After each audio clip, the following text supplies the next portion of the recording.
Hi, Courtney. Hi, Lou. It's great to be here. Thank you so much for joining us today. So, I know that you're from Montana and you're now based in Santa Barbara, and you did your Evolution Yoga Teacher training online. You started back at the end of March, I believe, right?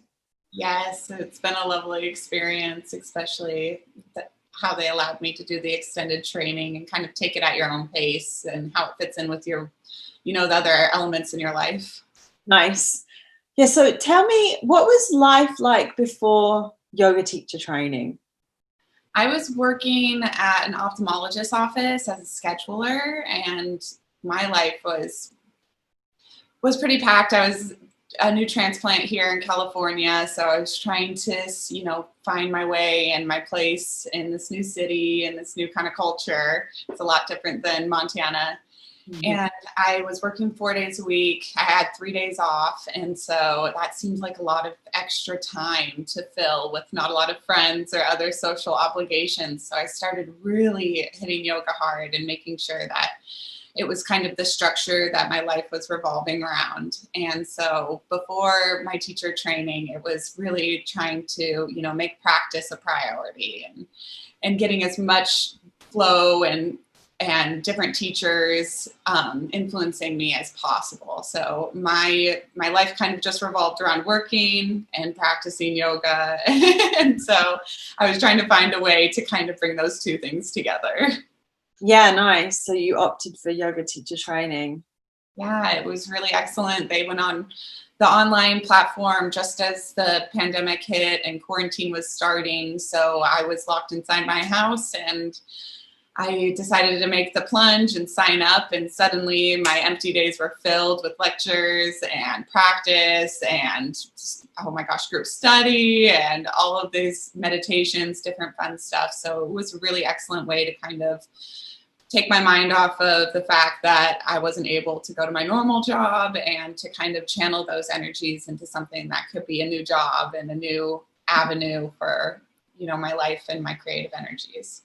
Yeah, nice, totally. And so what was a typical day like for you on the online yoga teacher training?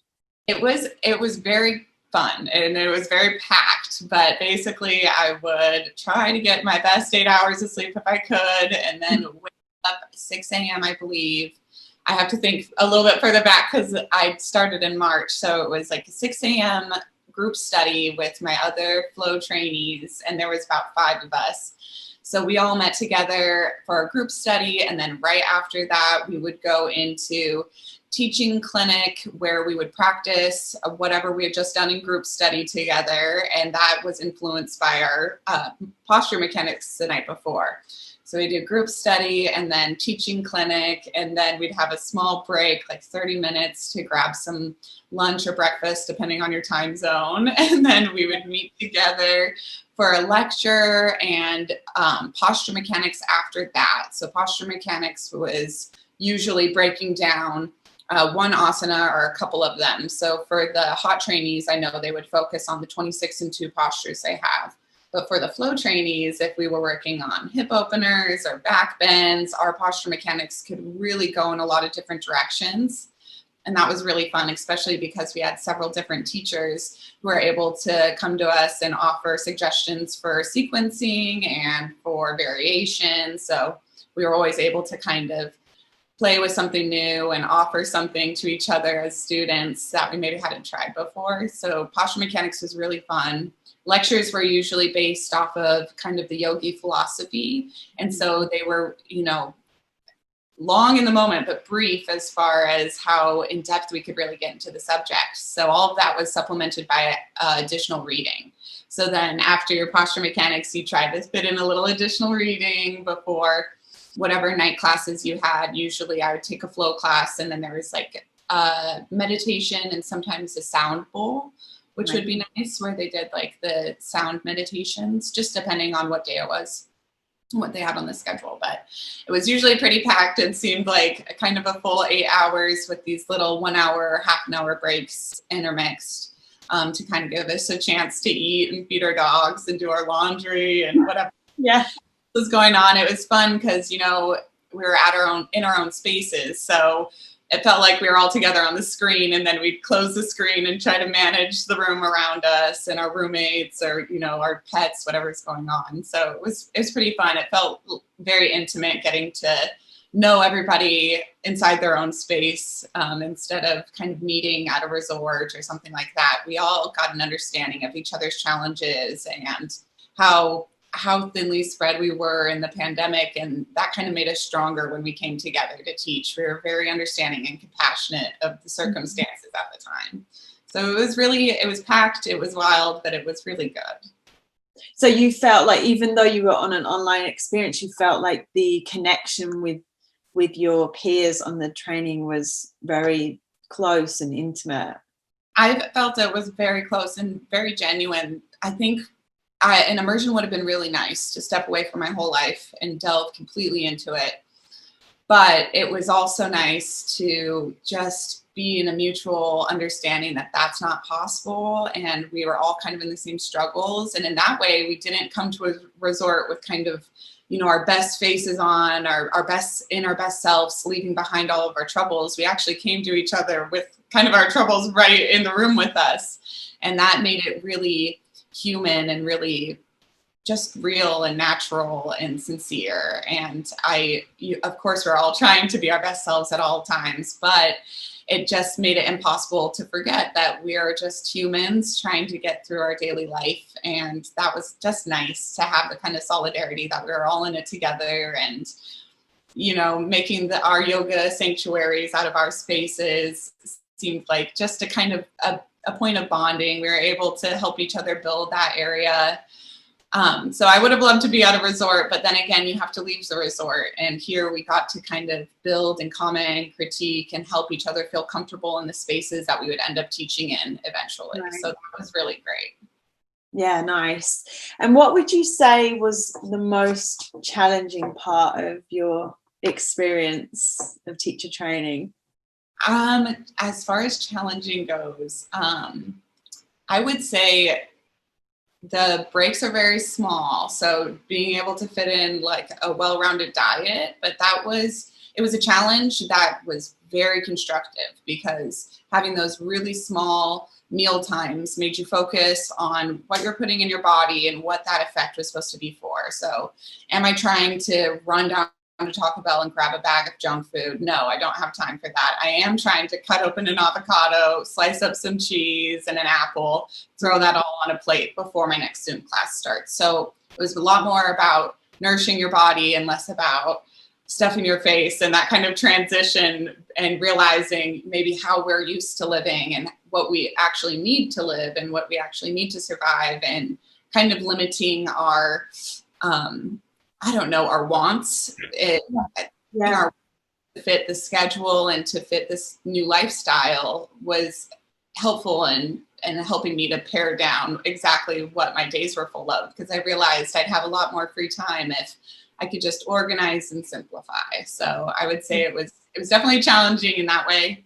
And then I did the extended training. So I, months later, jumped back in, and there was a small mix-up where I'd gotten put in with the hot trainees instead of the flow trainees for my module 3. So that was a challenge in itself, but it was just such a great learning experience. And I would say that all of the challenges I encountered were met with guidance and sympathy and helpfulness from the evolation staff and the trainers, and as well as the students. That challenge turned out to be a huge blessing, because I met all of these hot trainees who taught me a lot about myself and a lot about their practice, and those kind of colliding worlds was a way to open my mind that I don't think would have happened had everything gone as smoothly as it possibly could have. Sometimes those hurdles are exactly what we need to learn and to grow. Yes, without a doubt. Yeah. Everything is how it's meant to. Yeah. So, and what would you say the most rewarding part of the training was? Oh, I would say the most rewarding part of the training is getting all of the feedback from your teachers and students around you on what you're bringing to the table. So it's nice when you get a pose and you say all of the right counter actions and the verbs are correct. That's nice. But the better thing is when you are finished teaching and the students come to you or your teacher comes to you and they say, wow, this was really cozy. This was really warm. I felt taken care of. I felt guided and nurtured. I was able to escape my mind and just zone in on your words and go with the flow. I didn't have to control things like I do in other parts of my life. I was able to zone out. And those kind of comments were like, yes, that's exactly what I've wanted from my yoga teachers. And that's exactly what I want to provide for students. And so I think the most rewarding parts was just hearing the feedback as to how I was as a teacher and the, I don't know, energy I brought and contributed, not just if I was able to say the pose correctly, if I got them through the sun salutation in a quick enough or precise enough manner. That was all great, but the gravy was hearing that my personality was coming through and that I would have something unique to offer in my tone of voice and in the atmosphere that I created. And that really showed me a lot about myself and it made me very proud.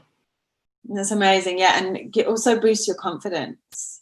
Absolutely. Yeah. And allows you to boost other people's confidence. Once you find that in yourself, suddenly every student you have at the end of class, they've done a great job and you're able to articulate that to them in a meaningful way.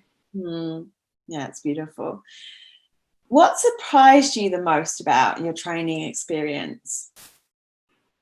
I would say just how resilient we all are. It's a lot to do. And right around the third or fourth day of the module, it's kind of like your Wednesday in the work week. So you're going over that hump and you kind of feel like you can't do it. And then suddenly it's Thursday, Friday, the module is almost over and you have done it. And so I was very surprised just by how strong we all were. We all stuck with it. We all made it to the end. We all, on some nights had to study and miss out on a couple hours of sleep, or our classes ran long and we weren't able to get, a full meal in between, but we pulled ourselves together and showed up, and the strength that we all had in such a trying time was really shocking. I, at certain points, expected myself to give up. I would have assumed other people would give up, but instead we just came together. We pulled ourselves up by our boots and we kept on trucking every day. So that was really great. It was a reminder that, it's not easy to slow us humans down. If we've got passion inside, then not much can stop us. So it was a great reminder. Yeah, it's amazing. Also the community factor of it all, that like you said before, you're all in the same boat and you all just pulled together, and so that kind of creates this domino effect. We're like, oh well, we're all doing it together, so yeah, we've got this, right? Absolutely. And it definitely is a kind of dream that not everybody understands. Why are you investing in this? Don't you have a full-time job? Don't you feel fulfilled in the family life and the work life you have? And so having a bunch of people in the same room who know why you're there, who understand that internal motivation, that community of just like, we're all here for something a little bit nuanced, and we don't necessarily have to explain that to each other. And that was really nice to just be in a common understanding that we were all there to move our bodies and to feel good and to build something into our lives that was, specifically for the purpose of our mental, physical, and emotional well-being.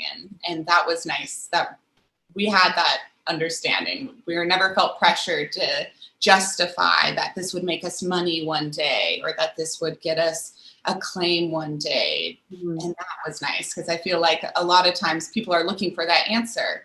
And in that small group setting in our classrooms, our Zoom classrooms, we never had to justify why we were there. It was very obvious what we were all getting out of it, and the smiles on our faces and the sweats on our brows. It was clear what we were getting out of it. Yeah, beautiful. And what made you take the first step in investing in yourself? I moved to California and kind of realized how much of a rat race the world is. And back up in Montana, there's a lot more room for slowing down, especially in the winter. It's just assumed that you'll be inside more, you'll be at home more. Profits at businesses go down in the winter, and that's okay. It's just the ebbs and flows of life. Coming here to California, that's not so understood. It is go, go, go, no matter the circumstances. It's unacceptable to slow down. It's unacceptable to make less money. It's unacceptable to work less hours. It's unacceptable to invest time into your health if that's taking time away from your money-making scheme. And that reality struck me really hard, and I felt quite contrary to it. So when I found the teacher training experience and realized what that would mean for my life, it would mean a permanent slowdown. It would mean a permanent focus on health. It would mean a permanent change of pace. All of that was what I needed to live here. I couldn't keep going if I was going to feel pressure to exceed these expectations I didn't want for myself. So the teacher training was a way to set new expectations for myself and for my life. And it has been really nice to have that and not feel the need to focus so much on all of those otherworldly expectations. They're still there. I just have a side of my life that reminds me they're not all that exists, and it's not all that's important.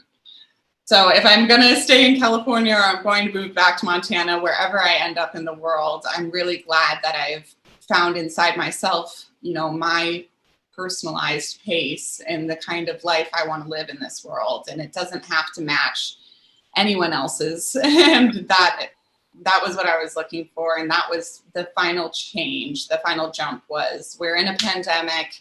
Either I'm going to sink into a depression and let this get at me, or I'm going to find a way to carve out my own space, my own pace.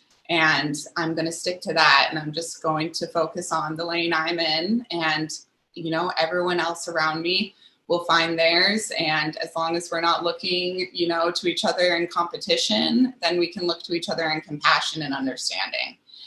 So that's kind of where I came to. I was really ready to make California work for me and not try to fit into that box or that standard that they felt was already set around here.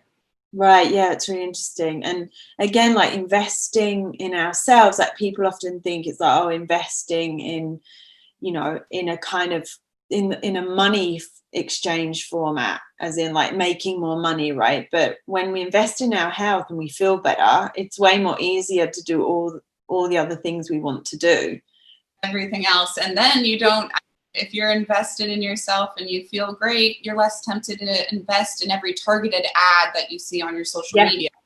You're less inclined to invest in, you know, the $15 cocktail at the bar that doesn't make you feel good, because you have already spent that time and that money finding what does make you feel good. Right. Yeah. May not, you know, make $1 million with this ever in my life, but I might save $1 million by realizing that some of those other things we're asked to invest our time and energy in are not worth it. This to me definitely was. Yeah. Beautiful. I love that. So how does life look now, Courtney, after the, you know, graduating? It's a little bit crazy. So I went from a job where I worked about 4 days a week when I started training to a job where I work 5 days a week, 8:30 to 5:30, with an hour lunch in the middle, no real time in the day to plan my practices. So my mornings start way earlier now, and my nights go a lot longer than they used to. I teach 2 classes for evolation on Monday and Thursday morning at 6 a.m. Pacific time. So in order to be ready at 6 a.m., I wake myself up at 4:45, and I get, you know, my cup of tea in, and I sit out on the porch and breathe some fresh air and really try to wake up so that even though it's early in reality, I feel ready and awake already. So on Monday and Thursday, I teach for evolation. I do my 60-minute vinyasa, and then my hometown in White Sulphur Springs, Montana. It's a lovely town. It's about 700 to 900 people, depending on the season. And we've never had a gym there before. There's only ever been the weightlifting room at the high school the community could use if they were able to access a key. But now there's a woman who started a gym. Her name is Chanel, and the gym's called Stone Temple Fitness. And so I'm teaching one yoga class virtually for them. And that has been so rewarding to give back to my community where I graduated high school, where I would have loved to have a yoga class. And so even though it's still just virtual, I'm there in their gym on their screen, and I feel like I finally get to give back what that town gave to me and helping me grow up. And now I get to offer them a little hour of health and wellness and love. And so that's been really nice, but that's on Sundays now. So I'm doing that Sunday afternoon, teaching for Evolation Monday and Thursday. And then Monday through Friday, I work my normal full-time job. Wow. Yeah, so my partner's taken on a lot of the cooking at night, and then I've really gotten good at scheduling my other chores as far as when we're going to grocery shop, when we're going to do laundry, so that I have free time to plan out my new sequences, to write in my journal, and to do all of those things I learned to do again once I entered into the teacher training. So I'm very organized and very structured for a flow teacher, but I find that now I'm getting a lot more out of my life than I was when I woke up 30 minutes before I had to be at work and threw my hair in a bun and ran away in my car to my job and returned home 9 hours later. Now I wake up early, I shower, I do my yoga, I practice 5 times a week, even though I teach 3 times a week. So it's a lot of juggling, but I don't feel like I'm sleeping my life away. I don't feel like I'm, just watching Netflix all day long. Like, a lot of those things that were starting to nag at me, you're not using life to its fullest. You're not using the days you're given in the way you're supposed to. Now I don't worry so much because I know if I'm watching Netflix, I've already taught or practiced. I've already worked, I've already cooked, I've already cleaned. So now if I have a break or a moment to sit down and scroll on my phone, there's none of that guilt attached because I've really found a way to pack my life full of the things that I need, and then those additional stuff, it comes last, and there's no feeling bad about it anymore. Amazing. Yeah. And so what are your intentions for the future? You've done this incredible training, now you're teaching. Do you have any other intentions for the future?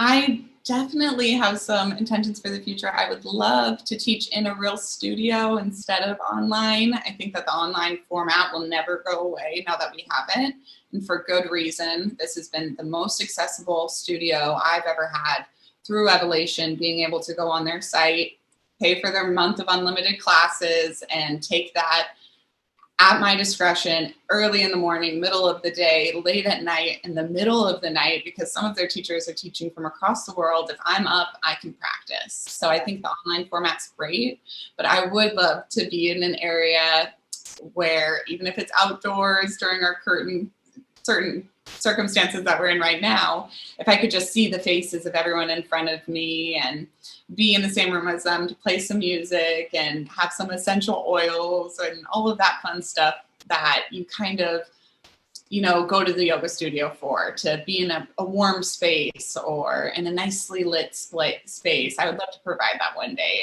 in an actual studio. And then, of course, I come from a big family of entrepreneurs, and they own restaurants and bars, and I think it would be really fun. We've got a place in Missoula, Montana with a kind of speakeasy downstairs that I think would be great to do some hidden yoga or secret yoga down there, and one day maybe have a little studio idea of my own. So that's always in the back of my mind, is, maybe one day we can build something ourselves. And of course, Evolation is so supportive of helping studios set up. So maybe one day, when I don't need this 40-hour-a-week job in Santa Barbara, maybe I'll find myself up in Montana with my own space. So, those are the dreams. But right now, the reality is just spreading the love of yoga with everyone who I can, and helping everyone feel healthy and well in these times when that's not always the case. So that's pretty much it. Amazing. Thank you so much, Courtney. If you could put your experience into 3 words, what would those words be? I am well. I don't know that I always felt well in the past. When I was 15, I had a tumor in my tricep that had to be removed. And so doing vinyasa yoga with all of the chaturangas and the strength training and the breath building, I feel better than I have in my whole life. I finally feel well. And that doesn't mean that I look skinny or that my skin is flawless. It just means I am well. I am content and I feel good about how I treat myself and how I treat my body and my time. So I am well, and I hope that everyone else who encounters this experience finds kind of that same feeling that they've found wellness. That's beautiful. Thank you so much for sharing. Thank you so much for having me. This has been great to chat about. It's, kind of all tucked away in the recesses of my memory, and to get to explain the experience to someone is a lovely way to revisit those memories. Yeah, it's beautiful. And thank you so much for your honesty and your openness and for sharing with us. It's been so fun, and thank you for doing this. I hope that it reaches other yogis out there who are considering maybe taking the next step into changing their lifestyle. I think it was really worth it for me, and it might be really worth it for some of those out there looking for something just like this.